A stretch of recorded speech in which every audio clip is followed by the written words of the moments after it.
ये कलेक्शन किस लिए होता है? न्यूमिस्मेटिक फील्ड क्या है और न्यूमिस्मेटिक का कलेक्शन लोग क्यों करते हैं?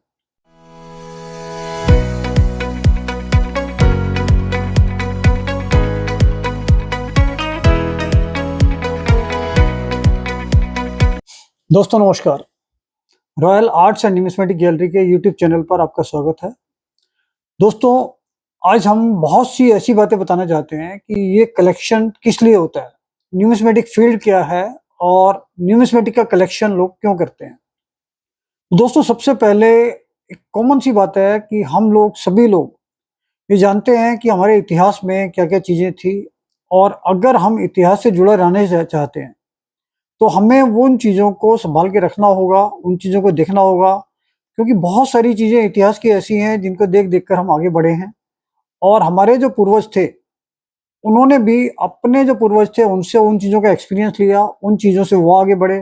हम भी अब उन्हीं चीज़ों को देख-देख कर आगे बढ़ रहे हैं और वो एडवांसमेंट हमें किन चीज़ों से मिलती है कि जो पुरानी धरोहर हैं, उनको सँभाल के रखने से हमें पता चलता है कि हमने इतिहास में किस तरीके से कहाँ पर हमने तरक्की की है और कहाँ पर हम किन चीज़ों में पीछे रह गए हैं। तो बहुत सारी चीज़ें ऐसी हैं, न्यूमिस्मेटिक भी उसमें एक ऐसी फील्ड है, जिसमें हमें इतिहास से बहुत सारी इन्फॉर्मेशन मिलती है कि हम कहाँ तक उसमें आगे बढ़ पाए हैं और हमारे पूर्वजों ने उन सारी चीज़ों का इस्तेमाल किस तरीके से किया था, क्या सिस्टम थे, इन सारे सिस्टम्स को बनाने में, उसको यूज़ करने में क्या-क्या डिफ़िकल्टीज़ आई थी, ये सारी चीज़ें हमें इतिहास से पता चलती हैं।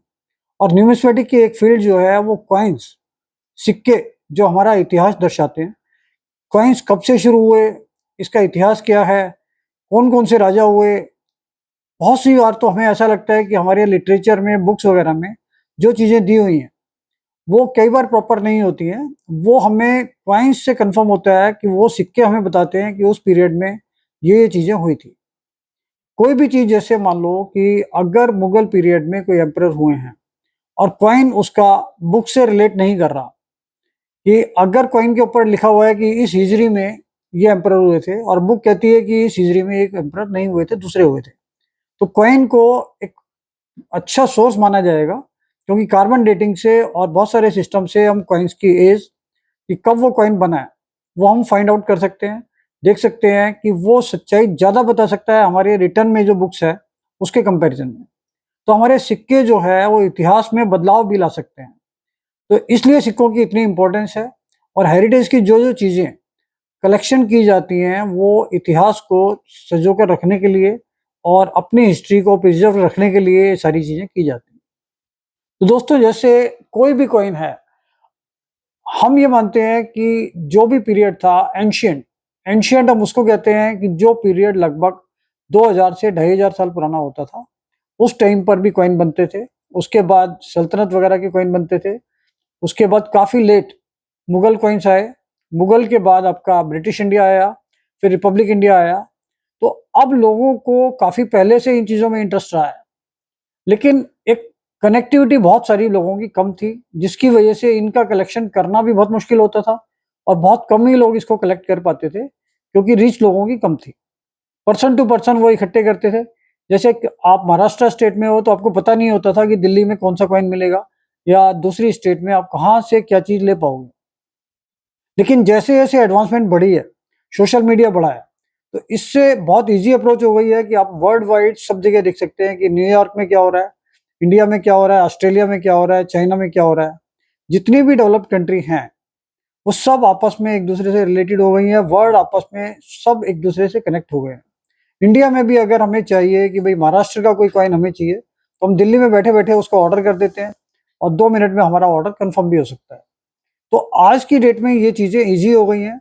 जो कलेक्शन का शौक पहले लोगों को था, उसके लिए उनको बहुत प्रॉब्लम्स होती थी, बहुत मुश्किल से कलेक्शन हो पाता था और उनकी रीच भी बहुत कम होती थी।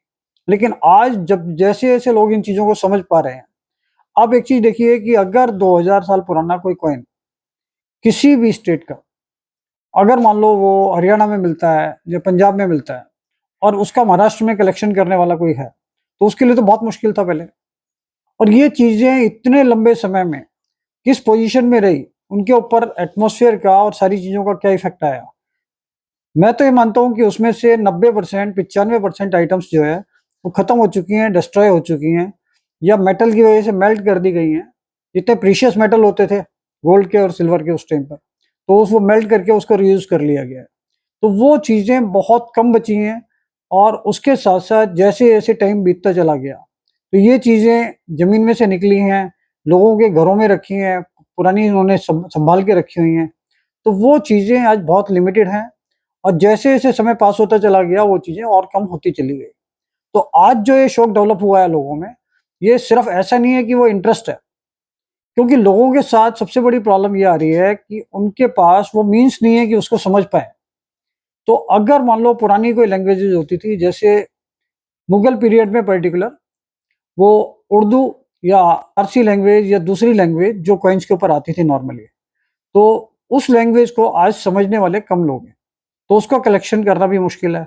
उससे पहले एंशिएंट लैंग्वेज में पंचमार्क आते थे, उसके साथ-साथ उसमें ब्राह्मी लैंग्वेज आती थी। तो ये सारी चीज़ों को सीखने के लिए अभी तक कोई सोर्स नहीं था। अब इंडियन गवर्नमेंट ने भी इसके लिए न्यूमिस्मेटिक्स को एज ए सब्जेक्ट इंट्रोड्यूस किया है। इसमें आज की डेट में एमए भी शुरू हो गई है, मास्टर्स और पीएचडी भी। तो गवर्नमेंट भी चाहती है कि इन चीज़ों को लोग समझें और उसके हिसाब से ये चीज़ें हम प्रिजर्व कर पाएँ और उसको स्टडी कर पाएँ। तो अब भी सोशल मीडिया पर हाइलाइट होने की वजह से जो ब्रिटिश इंडिया, रिपब्लिक इंडिया लोगों को ईज़िली एक्सेसिबल था कि भई उसको वो पढ़ पा रहे थे, हिंदी और इंग्लिश में, और कॉमन लैंग्वेज हमारे लिए जो आराम से हम समझ सकते हैं कि रिपब्लिक ऑफ इंडिया और ब्रिटिश इंडिया के जो कॉइन्स हैं, तो वो हम आराम से प समझ पा रहे हैं। तो ज़्यादातर लोग जितने भी इसमें इंटरेस्ट ले रहे हैं, वो ज़्यादातर लोग उन चीज़ों को समझ पा रहे हैं। उससे पहले के जो मुगल पीरियड था, सल्तनत का था, एंशिएंट है, उन चीज़ों के लिए हमें स्टडी की ज़रूरत है। जबकि रेयर कलेक्शन देखा जाए तो वही चीज़ों का है, जो ब्रिटिश इरा से पहले का था। मुगल और मुगल से पहले सल्तनत थी, सल्तनत से पहले एंशिएंट कॉइन्स थे। मेन कलेक्शन उन चीज़ों का है और बहुत कम वो चीज़ें आज बची हैं। और आप मानकर चलिए कि अगर इंडिया के अंदर नॉलेज लेके उन चीज़ों के कलेक्टर बढ़ते हैं, तो उन चीज़ों के रेट्स इतने ज़्यादा बढ़ जाएँगे, क्योंकि वो चीज़ें अवेलेबल बहुत कम है। और जैसे-जैसे आप ब्रिटिश की तरफ जाते हैं, मुगल की तरफ जाते हैं, मुगल में भी जो रेयर कॉइन्स है, रेयर से मतलब जो कम बने हैं। रेयरिटी हमेशा वो होती है कि जो डिमांड ज़्यादा हो और सप्लाई कम हो। जो कॉइन कम बने हैं वो रेयर कहलाते हैं। तो मुगल पीरियड में भी रेयर कॉइन्स बहुत कम बचे हैं। उसके बाद ब्रिटिश इंडिया के कॉइन भी कॉपर, सिल्वर और गोल्ड में आते थे। ब्रिटिश इंडिया के गोल्ड के कॉइन भी अभी काफ़ी महँगे हो चुके हैं। इसमें सिल्वर भी बड़ी क्वांटिटी में आता है, लेकिन धीरे-धीरे वो मेटल की वजह से उसको मेटल के यूज़ में लेकर मेल्ट करके उसको यूज़ किया गया है, जिसकी वजह से उसकी क्वांटिटी धीरे-धीरे कम होने लगी है। खास तौर से अगर आपके पास ब्रिटिश इंडिया में हाफ रुपीज़ जो विक्टोरिया की आती हैं वो सब महँगी हैं। उसके प्राइस कंपैरेटिवली काफ़ी ज़्यादा हैं, ₹1 से भी उसकी ज़्यादा वैल्यू होती है। तो ब्रिटिश के साथ-साथ इसमें कॉपर के भी कॉइन आते हैं, कॉपर एंड कॉपर निकल। तो कॉपर जो मेटल है वो समय के हिसाब से लेबर करेंसी है जो रेगुलर यूज़ में आती थी। उसकी अच्छी कंडीशन मिलना भी आज की डेट में बहुत मुश्किल है। कॉपर निकल के भी कॉइन ऐसे हैं जो एटमॉस्फेयर की वजह से खराब हो जाते हैं। तो दोस्तों मेरा कहना यही है कि जैसे-जैसे ये फील्ड कलेक्शन में बढ़ती जा रही है, अभी सोशल मीडिया की वजह से ये जो रीच है, ये करोड़ों लोगों तक पहुँच गई है। और इसमें आप चीज़ ये रियलाइज़ करोगे कि जब ब्रिटिश पीरियड में ₹1 का चांदी का सिक्का 11 ग्राम 650 मिलीग्राम का आता था, आज उसकी मेटल की वैल्यू 900 से ₹1000 हो गई है। तो यही चीज़ें अगर इन्वेस्टमेंट के पॉइंट ऑफ व्यू से देखी जाएँ, तो इन्वेस्टमेंट में भी अगर हम चीज़ों में इन्वेस्ट करते हैं, तो आने वाले टाइम में इसकी इतनी बड़ी डिमांड है कि ये चीज़ें मिलनी मुश्किल हैं। और अगर ये सारी चीज़ें डिमांड बढ़ती चली जाती है, तो इसके रेट मल्टीप्लाई होते हैं। तो ब्रिटिश इंडिया के बहुत सारे कॉइन्स बहुत रेयर हो चुके हैं। इसमें कॉपर का भी एक-एक कॉइन 20-20, 30-30 हज़ार, 50-50 हज़ार का आता है आज भी। और अगर डिमांड बढ़ेगी, तो वो रेट और मल्टीप्लाई होंगे। तो इसी तरीके के कुछ कांसेप्ट्स हमने निकाले थे अभी British India date wise file.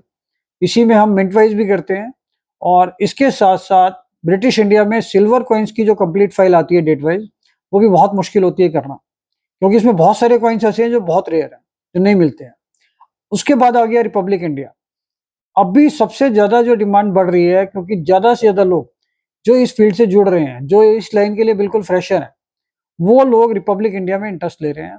और हालाँकि रिपब्लिक इंडिया में बहुत बड़ी क्वांटिटी में सारी चीज़ें बनी हैं, उसके बावजूद भी इसकी डिमांड इतनी ज़्यादा है कि ये कॉइन्स के रेट बढ़ते जा रहे हैं पहले के कंपैरिज़न में। जो रिपब्लिक इंडिया कमेमोरेटिव कॉइन्स की फाइल हम अब से 2 साल पहले 3,000 रुपए की बेचते थे, वो आज की डेट में 8 से साढ़े 8,000 रुपए का प्राइस हो गया उसका। तो आप देखिए 2 से 3 साल के अंदर-अंदर इसके अंदर बहुत ज़्यादा चेंजेज़ आ रहे हैं और ये कलेक्शन लोग सिर्फ इसलिए नहीं कर रहे, इनको शौक है। सिर्फ इसलिए नहीं कर रहे कि हेरिटेज कलेक्शन है, इसलिए भी कर रहे हैं कि इसकी इन्वेस्टमेंट जो है वो मल्टीप्लाई हो रही है और आने वाले टाइम में इसकी वैल्यू बढ़ती जा रही है। तो इसके साथ-साथ जो भी चीज़ें लोगों को बेचने का इंटरेस्ट है, मैं ये कहता हूँ कि बेचिए। हम लोग उन सब चीज़ों को खरीदने के लिए तैयार हैं और पिछले काफ़ी लंबे टाइम से हम अपना दरियागंज अंसारी रोड, जिसका एड्रेस हमने दिया हुआ है यूट्यूब में, उस पर हम ये चीज़ें लगातार परचेज़ भी कर रहे हैं। तो अगर आपको कोई भी चीज़ें बेचनी हो, तो इसके लिए हम खरीदार भी हैं और इसकी प्रॉपर वैल्यूएशन आपको मिल सकती है। इसकी वैल्यूएशन का आइडिया हमने अपने पिछले हर वीडियो चैनल में दिया है। इसके साथ-साथ इसकी कुछ बुक्स भी आती हैं, उस बुक से भी आपको पूरा आइडिया मिल जाता है। और अभी तो नया इश्यू आया है बुक्स का, साईनाथ रिडप्पा का, तो उसके हिसाब से भी इसमें रेट्स में रिवाइज़ हुआ है और उसमें रेट कुछ बढ़े भी हैं। तो हम बढ़े हुए रेट के हिसाब से भी वो सारी चीज़ें परचेज़ कर रहे हैं और जो भी चीज़ आपको बेचनी है, आप बिना अपॉइंटमेंट के हमारे office Daryaganj Ansari road, 22 Ansari road पे royal arts and numismatic gallery हमारा ये पड़ता है, जो प्रकाश डी बिल्डिंग में 203 नंबर है। बाकी पूरा एड्रेस हमारी वीडियो के एंड में दिया हुआ है, आप आ सकते हैं। तो कलेक्शन कीजिए और इसका फ़ायदा उठाइए। आने वाले टाइम में ये कलेक्शन एक बहुत अच्छा रिज़ल्ट भी देने वाला है और सबसे बड़ी बात ये है, सिर्फ़ कलेक्शन इन्वेस्टमेंट के पॉइंट ऑफ व्यू से नहीं, ये अपनी हॉबी के हिसाब से भी बहुत अच्छा है कि हमारा इंटरेस्ट एक चीज़ में डेवलप होता है। मेरे पास ज़्यादातर सीनियर सिटीज़न आते हैं, जो इसका कलेक्शन करते हैं। वो सीनियर सिटीज़न अपना बहुत टाइम इसमें डिवोट करते हैं और बहुत सारी चीज़ें उनके लिए फ़ायदे की ये होती हैं कि कॉमन कलेक्शन में से ही उनके पास महँगे कॉइन भी निकलते हैं। ऐसा नहीं है कि आप महँगा करके ही किसी चीज़ को लाओगे। आप कॉमन कलेक्शन लेते हो, उसमें से कुछ कॉइन ऐसे भी हैं जो 10,000 के, 20,000 के, 25,000 के, उन कॉमन कॉइन्स में से आपके निकलते हैं। तो इससे आपकी हॉबी भी डेवलप होती है, इंटरेस्ट भी बनता है, इन्वेस्टमेंट भी है और इसका बेनिफिट भी आपको मिलता है। तो कलेक्शन शुरू कीजिए और कलेक्शन का पार्ट बनिए। Thank you. दोस्तों, ये क्यूआर कोड हमने इसमें यूट्यूब चैनल पे दिया हुआ है, इसको स्कैन कीजिए और सारी इन्फॉर्मेशन जो भी आपकी रिक्वायरमेंट है वो आप हमें दीजिए, हम आपका सॉल्यूशन निकालेंगे।